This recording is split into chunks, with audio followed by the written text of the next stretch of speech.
Morning, everyone. We ready to do this? I am so excited to launch the public testnet for RChain.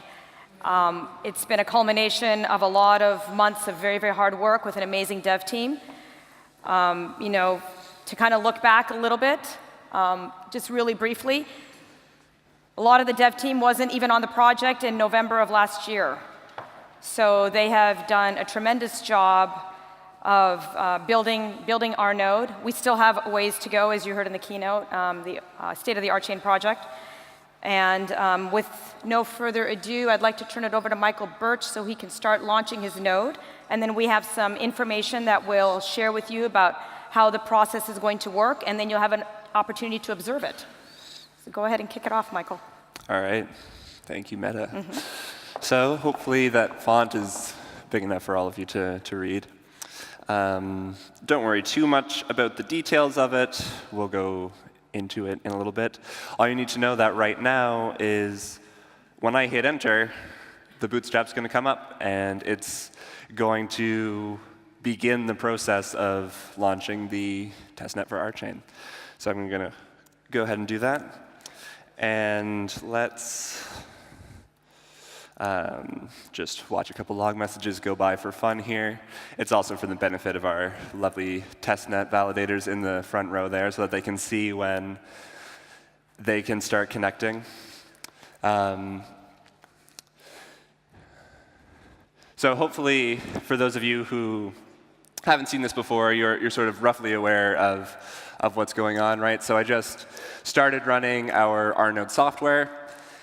When it starts up, it does various communications-related work to sort of open up ports and get ready to listen on traffic. So you can see now the message that just went out was listening for traffic on the bootstrap address, which the testnet validators also already have access to. So now on their nodes, they are going to start connecting here. And you can now also see messages related to unapproved blocks and things. We'll get into the details of that in a moment. But for now, we'll give an opportunity for our testnet validators to get online and get connected here. And in the meantime, we'll have Meta take us through a little bit of history on this. Yeah, so when we did the intros, I talked a little bit about the fact that most of the development team joined the project around November, December, January of, early in the year. December 22nd, 2017 was our first release. It was node.hello. And that's what it did. It said hello, right? It was a very, very rudimentary communications layer running over UDP. And you were able to have peers. That was the first version of Node. And in node.1, we improved upon that. Right, so we had the node container in node.1, so we actually built the node container. We had Debian packages, so we had some continuous integration work that we did. And so we started to take Node Hello and we started building out the framework, the container for the node. Node.2, we built the interpreter. Node.3, we had consensus messages. In Node.4, we had the consensus API. We were able to deploy blocks, propose blocks, see blocks, do the deploy demo. And then we started really getting into the meat of the platform come Node 5 and Node 6. Somewhere along in there, around Node 4, we re-implemented our entire network layer. So we implemented TCP to provide better security and scalability. We re-implemented our Kademlia layer to provide more robustness in terms of building the peer-to-peer network. And then we also implemented unforgeable names, which is our object capability security model. So you can deploy an unforgeable name, which means it's not guessable, right? A very important security protocol that secures the entire network. And then by Node 5, we told dApp developers you can start leveraging the software to start writing your dApps. And then here we are with Node 6. We're ready to launch the public testnet. So Node 6, we spent a lot of time getting ready for Genesis launch. We've been practicing on Node Testing Tuesdays, going through the process over and over again, making sure our validators understood how the software worked. And we still have two, maybe 3 releases to go before we're ready for mainnet launch. And there's a big chunk of functionality that is still to be built.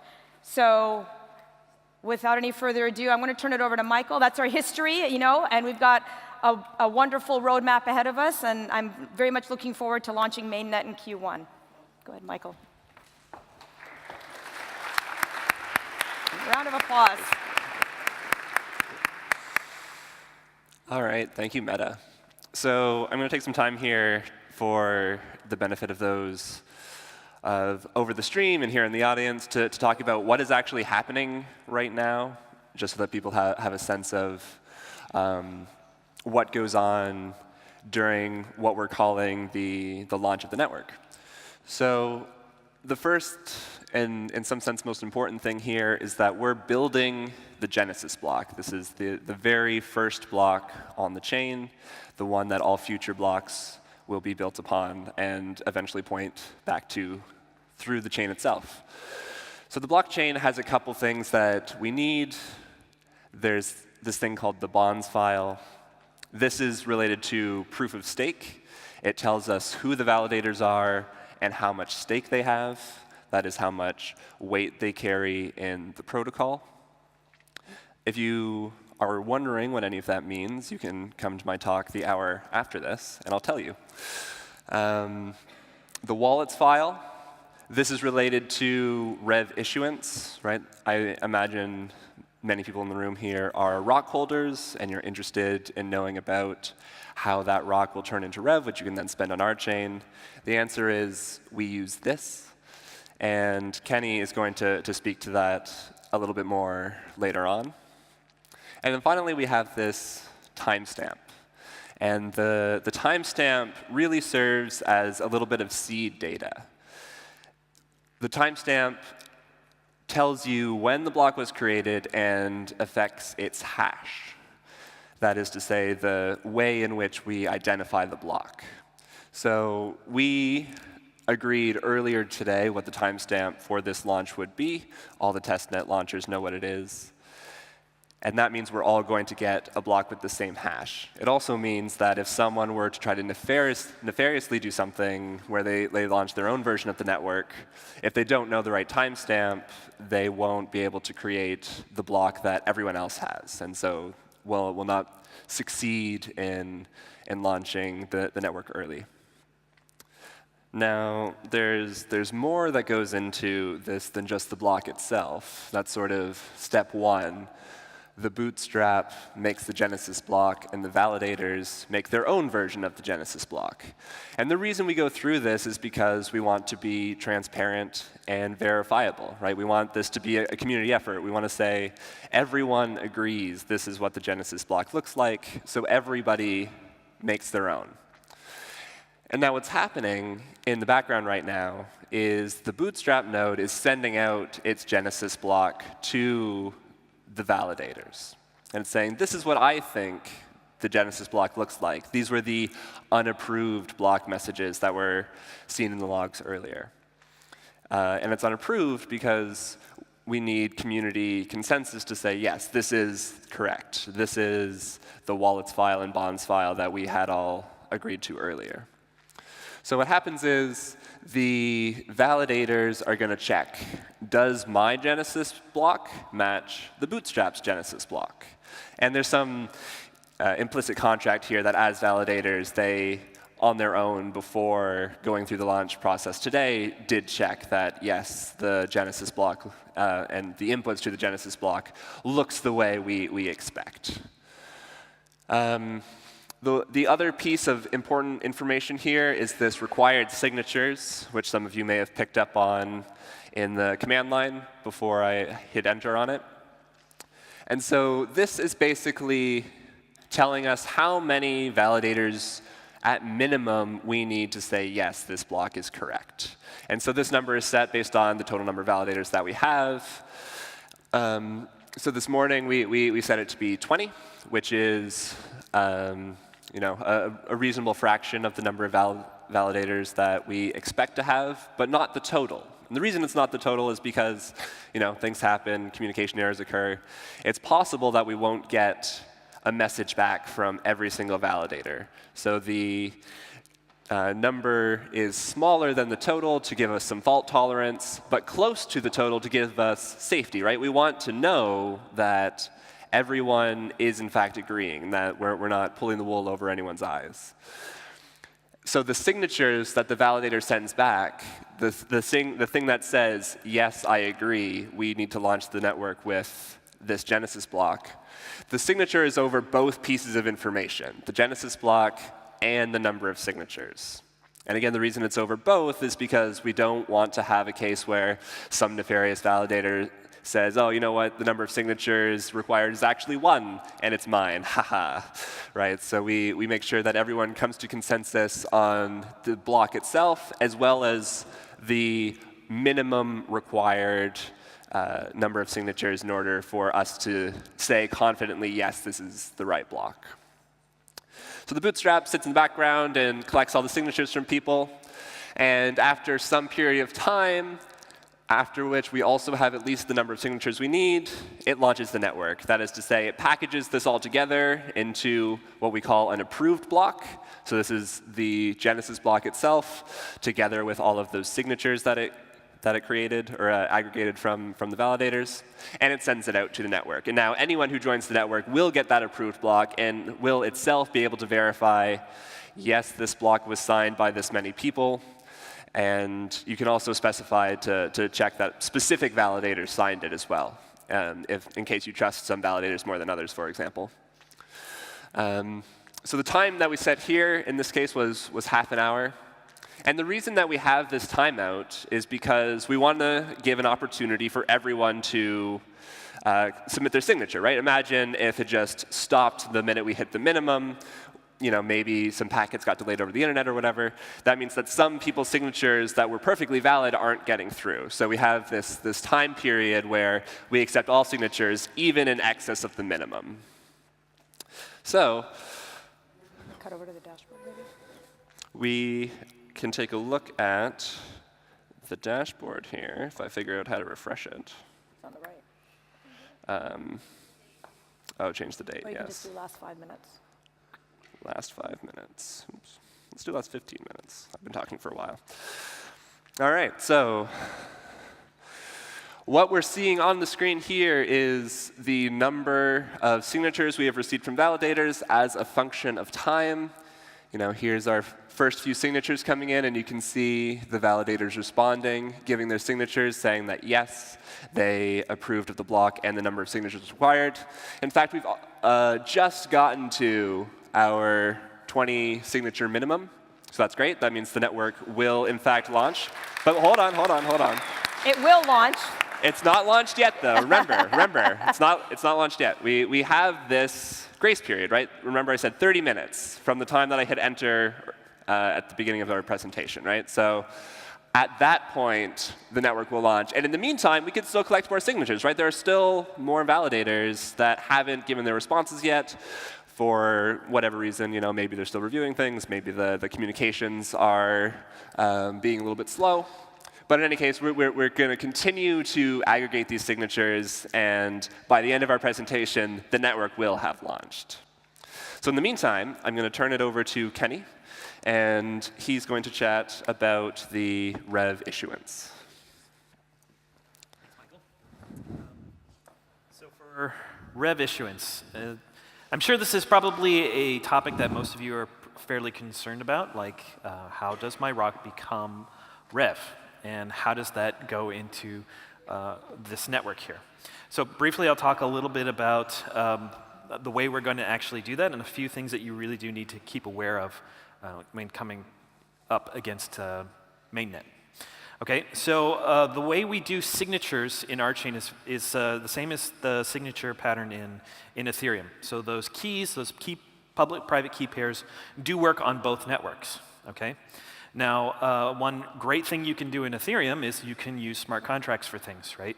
So you could actually put your RHOC into a smart contract and have it do some useful work for you. Unfortunately, smart contracts do not have public-private key pairs, okay? So to avoid, we could have gone with a solution that maybe would have recognized certain contracts or been able to port over all RHOC into RChain, but then that would have required some sort of centralized solution to do that, i.e. either the co-op would have to manage that data or some other way of doing that. And the co-op membership back in October of last year had expressed through a ballot initiative that they wanted this process to be automatic. And so because there wasn't any central point where we could coordinate what is a contract and what is a public-private key, what will happen is only RHOC held in private public key pairs will be transferred over automatically. Okay, so let me say that one more time. Public-private key only. So if your RHOC is in a ledger, is it in MetaMask, or is in some other way, it will transfer over automatically into RChain. If it is in a contract, it will not, okay? It will be left in Ethereum. So that's very important to know. We did do some scraping of the Ethereum blockchain to see how big of an issue this might potentially be. And of the roughly, I think it was 8,000 addresses that hold RHOC, only about 22 of them were contracts, 4 of which were controlled by the co-op itself. So we don't think this is going to be a particularly large issue, but I will point out there are potential options for mitigation of some of these things. So when we actually go through this process of automatically changing over, that's actually what that is practically is a script that which we will give out to folks from our GitHub, which you can run, which will scrape the Ethereum network and then return all the addresses and balances, okay? So in this way, it can tell also if there's any bytecode associated with that address, whether it's a contract or not. That script is open source. In that script, you can see everything that's going on in there, and that would also be something everyone can run and to generate this wallet file, okay? If between now and mainnet launch, there is a consensus that a particular change to that script is necessary, then that is a part of consensus that we can go through as a social community in order to make that change into what everybody is using to create their wallet file. What might those be? So a great example that I have heard from the community is that I was doing something with my RHOC and I accidentally sent it back to the RHOC contract, right? So this happens with almost every ERC20 token. Eventually it accumulates some of its own token by accident because people send it there. So one thing you might be able to add to that script is a way of saying at this particular address, meaning the ERC20 address of RHOC, these are the addresses that put tokens in. I would like to take those and put them back.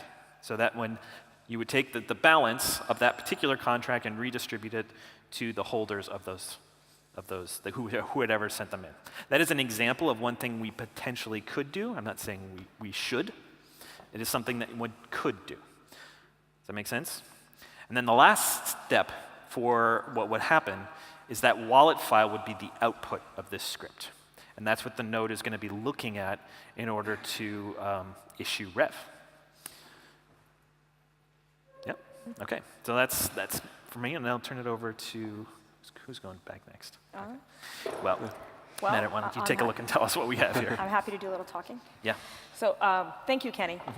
A few clarifying points about the REV issuance is that we will be issuing REV, but we will not be converting RHOC to REV. Right, so the RHOC that lives out on the Ethereum network, the RHOC token will still exist, but it won't have any value on the RChain network. So it's an important detail for people to understand.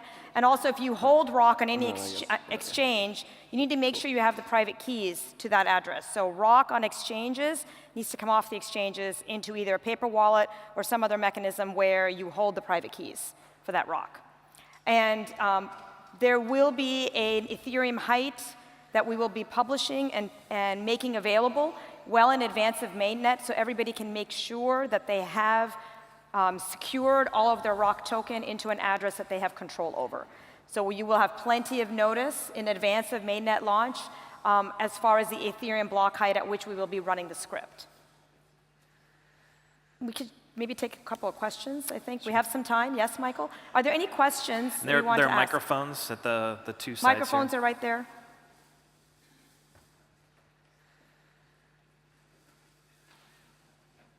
Wow, that's great. Everybody's just waiting for it to launch. Our presentation was the most clear.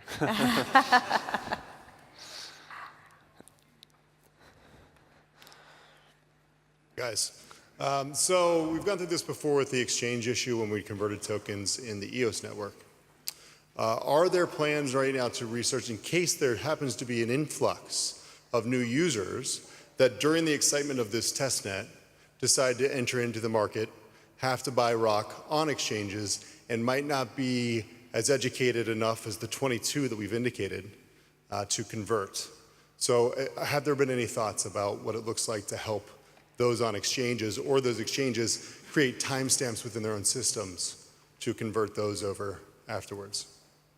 Do you want to speak to that, Kenny, or you want me to talk? Yeah, actually, so right now, there's only one real legitimate exchange for RHOC, right? So we actively discourage secondary markets from the co-op's perspective. So the number of exchanges available is quite limited. So we know who to talk to, right? So maybe a better question also, or an additional question to follow on is, well, what about decentralized exchanges, right? Because those are smart contracts. In that case, we have a little bit less. There's not necessarily somebody we can call for a decentralized exchange, though luckily also RHOC isn't really traded very much in those particular contexts. So when you say, what if there is a particular inflow, it would depend on where they came in from. So if they came in from the one particular centralized exchange, that would be somewhat mitigated by our conversations directly with them or any other centralized exchange.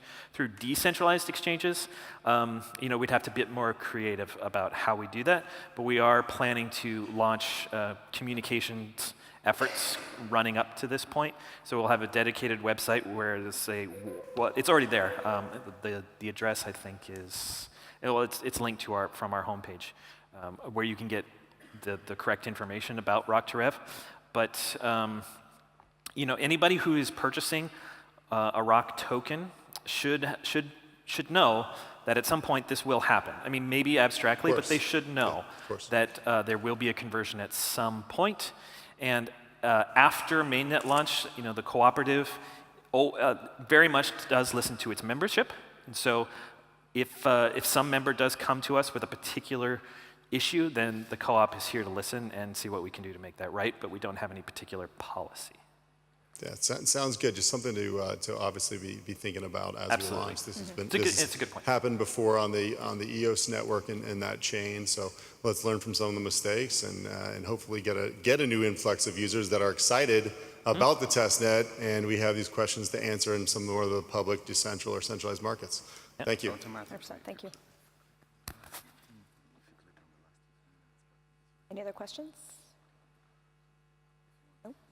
I think we're waiting now. Let's see. Ooh. Yeah, if there's no more questions.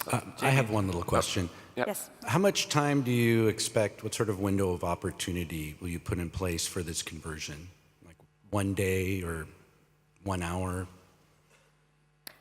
From REV to RHOC. If I understand your question correctly, you're wondering the window of time between us running the script with the finalized Ethereum block height and actually launching the mainnet. Is that correct? And then saying, okay, now no more RHOC is being converted. We're done with that process. Correct. That window. I would have to say our goal is to try to shorten that window as much as possible, right? So we want to run the script that scrapes the Ethereum addresses and the associated RHOC balances as close as possible to when we actually launch mainnet. We will be publishing that finalized Ethereum block height in advance. But the goal is that we keep the two as close as possible, right? Because to Timothy's point, that it's those purchases that that could potentially happen in that window where they could just hit the floor and not get REV issued. Just wondering if you did an analysis also of the balances of the addresses? as opposed to just a number? And then also, if it'd be possible to have a Grafana dashboard that would run the scripts over so we could have kind of a live view. We haven't done a detailed analysis of the script as yet in terms of the balances. I don't know, Kenny, if you've had an opportunity. I haven't had an opportunity to look at them in depth. No, mostly the script itself was developed by, or at least in partial, by one of our board members, David Curran, and so he's unfortunately couldn't make it to this event. But that the way the script works is it's a two-part thing. It'll actually, you have to have some node that can read out to the Ethereum blockchain, but you can also configure the script to use Infura or some other third-party provider, and it'll actually shuttle that information into a local database, so you can mix and match and do different things with it much more quickly. And that's published? Yeah, the repo, I think, I'm not sure if it's published yet, but it absolutely will be. Yes, it has to be, yes. Could you explain a little bit more how the initial validator set is going to happen? So yesterday you said there will be, you have to have the bonds address must be different from the wallet address and so on. Can you talk about this when the mainnet will be launched? I believe, to repeat your question back to you, you're asking me about the mainnet launch process with respect to the bonds file. The mainnet launch process will be very similar to this process. And the reason for that is if there's no network, you can't bond to it. So in order to bootstrap the network, you need an out-of-protocol mechanism by which the Genesis validators are identified and brought onto the network. So for that purpose, initially there will be a handcrafted bonds file. Keep me honest here, Michael. I'm speaking on your behalf, but a handcrafted bonds file where we have determined out of protocol who the validators are. And we will continue to work both with the testnet validators as well as onboarding new validators for the Genesis, for the mainnet launch. Yeah, so maybe I'll just expand on that a little bit in the interest of full transparency. Right, the bonds file for today's launch was made because we had identified in advance who was interested in being a testnet validator. We asked those people yesterday or the day before, I think it was the day before, to generate some keys specifically for this purpose. They gave us their public key. We assigned them weights at random because for the testnet where we didn't require our validators to have any specific RHOC holdings or anything along those lines. And so in the end, we just had a list of public keys with random weights, and that is how we arrived at today's bonds file. For mainnet, it'll look very similar. We will identify in advance who is interested in being a validator at Genesis. We will have them generate keys specifically for this purpose. They will give us the public key. But in addition, this is the part that we didn't do this time around, and something that we will probably do before mainnet just to show the process and test it out, is we'll also be asking them for a RHOC amount, or rather a RHOC address that they want to have bonded. And so this is a slight complication on top of the REV issuance. So that is to say, validators will not be included in the wallet's file. They will be included in the bonds file, and their amount will be bonded automatically, as opposed to issued as a wallet. But the point is that, yes, it's a big out-of-protocol process by which validators are selected. They give us their keys. They tell us where the RHOC is that they want bonded, and we put all that information in the bonds file. That answer your question? Great.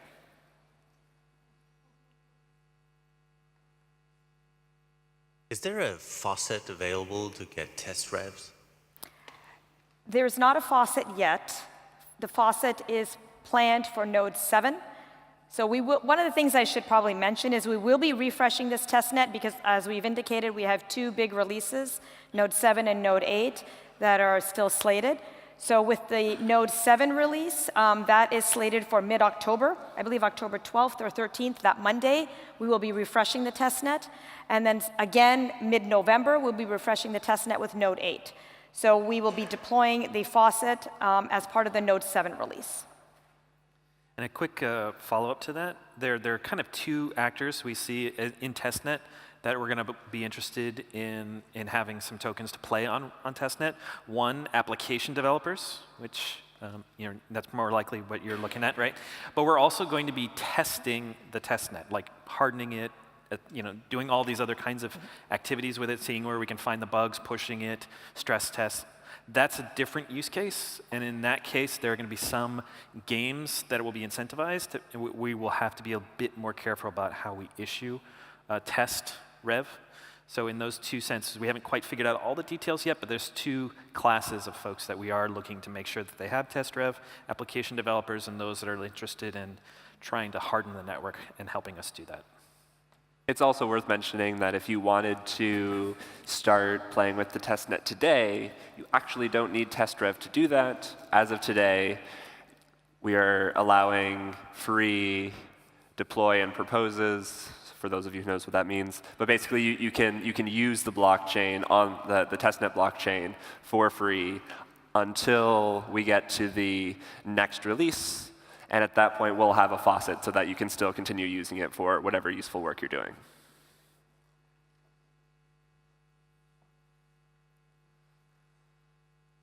Hi. Hi. I had a follow-up question about the tokens that were sent to the contract address. I know that several people have made this mistake, and some of them are even members of the co-op. And since you said that the script can find this error, this mistake, and correct it, and the users have essentially burned the RHOCs, shouldn't they get them back as revs? I mean, from an ethical standpoint or a practical standpoint. Yeah, well, I think this question has also been brought up in the Ethereum community, especially with the DAO hard fork, right? So the question there is, what should be happening? Doing go live? Excellent. So is this an ethical question? I think it is, but it's also a question that requires a bit of consensus because some situations are more clear than others. But it will not be the co-op's responsibility, nor will we go out necessarily and say we want to right these specific wrongs. We need to hear from those in the community who think things have gone wrong, know exactly how they can be fixed, and that there is some level of consensus. What that means is slightly unclear about how to go about addressing that specifically. So this is a social question, just as much as it was in prior blockchains. So yes, I think, but this is an active conversation. So this needs to be happening now. So I'm hearing from our validators that we are live. We're live. Can you share your screen, Michael?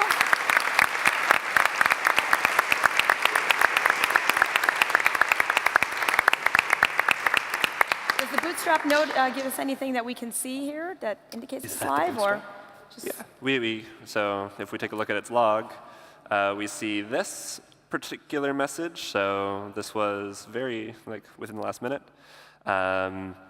We see making a transition to a proof-block receiver state. This is technical stuff, but essentially what that means is the network was in fact launched. We can also take a look at, and actually maybe, well, yeah, I'll try it this way. We can also take a look at the sending of the approved block. Well,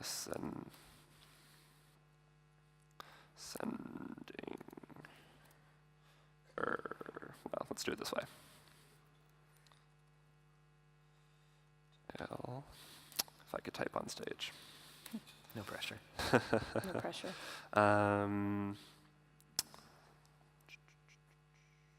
Available stuff, that's not super interesting. Well, in any case, the transition message is the one that tells us that it's transitioned into a point where the testnet is, in fact, active. So that means if you boot up a node today, you will receive a valid approved block. And that's what the testnet validators in the front row saw, and that's how they knew that the network was live. Yes, so now the testnet is open and available for deployments and test contracts. So congratulations to the validators. Thank you so much. I want to just applaud all of the hard work that they've done over the past 2 days to bring us this point, and the development team, congratulations, and a job well done, and look forward to a lot of work on the testnet, hardening it, making sure it's ready for mainnet launch in Q1. Thank you.